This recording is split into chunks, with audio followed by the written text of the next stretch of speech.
ओम शिवाय, जय श्री राम, हर हर महादेव। जिन बच्चों का कल हवन था यानी कि 29 अक्टूबर 2025 दिन बुधवार को हवन था, उन बच्चों के परहेज और उनको क्या करना है इस वीडियो के माध्यम से मैंने बता रहा हूँ।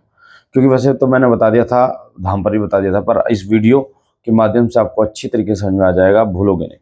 सबसे पहले आपको परहेज किस चीज़ का करना है। आपको चावल का परहेज करना है, आपको दूध का परहेज करना है, दही का परहेज करना है, छाछ का परहेज करना है, पनीर का परहेज करना है, यानी सफ़ेद चीज़ें। और किसी के घर का भोजन नहीं करना है, सूतक और पातक का भोजन नहीं करना है। यानी किसी के घर में बच्चा पैदा हुआ है, वहाँ ने आपको भोजन नहीं करना, जाना नहीं है। और कोई अगर किसी की मृत्यु हो जाती है, वहाँ का मैंने भोज नहीं करना है, यानी खाना नहीं खाना है, वहाँ जाना नहीं है। इस चीज़ का ध्यान रखें। किसी के घर का भोजन आपको नहीं करना है, हल्दी नहीं लगानी है, मेहंदी नहीं लगानी है, इस चीज़ का विशेष रूप से परहेज करना है। मिठाई नहीं खानी आपको, इस चीज़ का विशेष रूप से ध्यान रखिए। क्या करना है, जो बच्चे जिनका हवन था, ऑनलाइन हवन था या फिर जिन बच्चों का संकल्प से हवन था या तो जो दरबार आए थे, उनको मेहंदीपुर बालाजी महाराज की 11 दिन की जोत जलानी है। अखंड जोत भी जला सकते हैं वो 11 दिन की, और सुबह शाम भी जला सकते हैं। 11 दिन जोत जलेगी। लहसुन प्याज तामसिक चीज़ों का परहेज रहेगा। अब भोग देना है सुबह सुबह, आपको केवल सुबह देना है 11 दिन तक। सबसे पहले 2 लौंग आपको देनी है सीताराम भगवान की, 2 लौंग देनी है आपको श्री सिद्धि शक्तिधाम मुनि व्याकुल साक्षी मान के बाबा भोलेनाथ माता पार्वती की, फिर 2 लौंग और 1 बतासा मेहंदीपुर वाले श्री बालाजी महाराज के आपको देना है। और फिर आपको 21 हनुमान चालीसा पढ़नी है।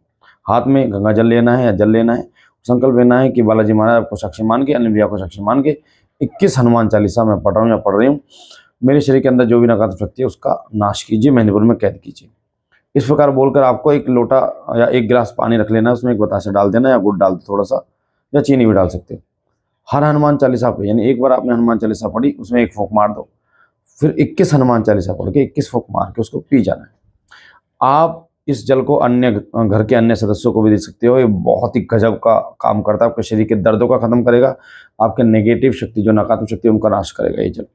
ठीक है, तो ये जल बहुत ही प्रभावशाली होता है, जो संकटनाशक जल के नाम से कहा जाता है, कहलाया जाता है।